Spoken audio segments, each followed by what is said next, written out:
સુઈગામ તાલુકાના સોનેત નજીક આવેલ કેનાલમાંથી લાશ મળતા ચકચાર। સોનેત નજીક આવેલી કેનાલમાંથી અજાણ્યા વ્યક્તિની લાશ મળતા સ્થાનિક લોકો જોઈ લેતા સુઈગામ પોલીસ સ્ટેશનમાં જાણ કરી હતી।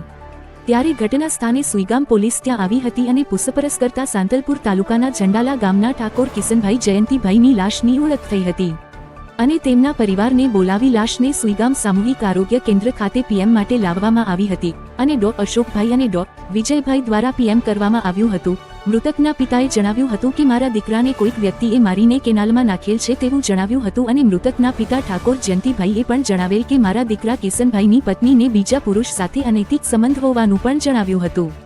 એટલી અમને શંકા છે કે અમારા દીકરાને મારી નાખવામાં આવ્યો છે અને અમારો દીકરો તારીખ 5 ફેબ્રુઆરી 2026ના રોજ ગુમ થયેલ છે તેવી જાણવા જોગ વારાહી પોલીસ સ્ટેશનમાં અરજી આપેલ હતી તેવું જણાવ્યું હતું। પીએમ કર્યા પછી લાશને તેમના પરિવારને આપી હતી અને સુઈગામ પોલીસ સ્ટેશન હાલમાં એડી દાખલ કરવામાં આવી હતી અને વધુ તપાસ હાથ ધરી હતી। અહેવાલ નરેશભાઈ ઠાકોર, સુઈગામ।